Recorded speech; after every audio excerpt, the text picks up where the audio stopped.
안녕하세요, 김 선생입니다. 오늘은 노출에 관해서 얘기할게요. 썸네일 보고 설렜던 분 계시죠? 그 노출 아니에요. 사진에서 노출이란 사진의 밝기를 말합니다. 그런데 왜 밝기라고 하지 않고 노출이라고 할까요? 그걸 알려면 사진의 어원부터 따져봐야 됩니다. 사진, 영어로 말하면 포토그래피죠. 이건 그리스 말로 포토스, 빛이란 뜻과 그라포스, 그리다 라는 말의 합성어예요. 풀이하자면 빛으로 그리다 라는 뜻이에요. 뭔가 감성이 물씬 풍기죠. 저도 옛날에 혹했어요. 하지만 우리는 이성으로 돌아와서 빛으로 그리다는 뜻을 분석해 봅시다. 이 말은 사진을 찍는 데는 빛과 그리는 도구인 카메라가 필요하다는 그런 말이에요. 그러면 또 어떤 사람들은 생각하겠죠. 역시 사진을 잘 찍으려면 카메라가 좋아야 되는군. 설레죠? 하지만 사진 발명 이래로 카메라는 충분히 좋아졌어요.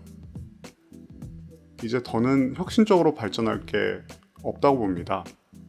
왜냐하면 100년 전의 카메라나 지금의 카메라나 그 기본 원리는 변하지 않았기 때문입니다. 카메라는 빛의 양을 조절하기 위한 조리개와 셔터로 구성되어 있어요.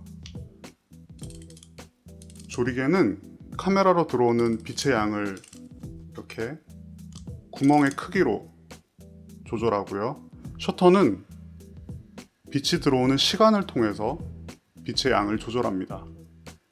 그러면 왜 빛의 양을 조절하는 게 중요할까요?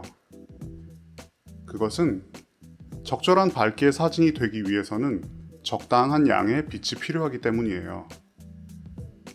빛이 적당량보다 많이 들어오면 사진은 밝아지고 너무 적게 들어오면 사진은 어두워져요. 우리 적정 노출이란 말이 있죠?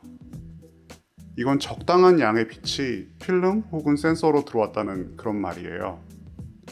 적당한 크기의 빛을 적당한 시간 동안 열어서 기록했다는 뜻입니다. 그러면 적당한 밝기의 사진이 됩니다. 라임 쩌네요. 그래서 사진에서 노출이란 말은 사진의 밝기로 바꿔서 말할 수가 있습니다. 그러면 노출 부족이란 말은 무슨 뜻이겠어요? 빛이 적게 들어왔다.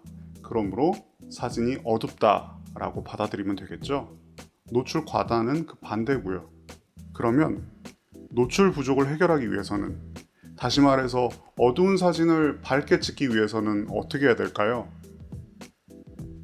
빛을 센서에 더 노출하면 됩니다. 조리개를 열어서 빛의 물리적인 양을 늘리거나 셔터 스피드를 느리게 해서 같은 양의 빛을 더 오래 노출하면 사진은 밝아지게 돼요.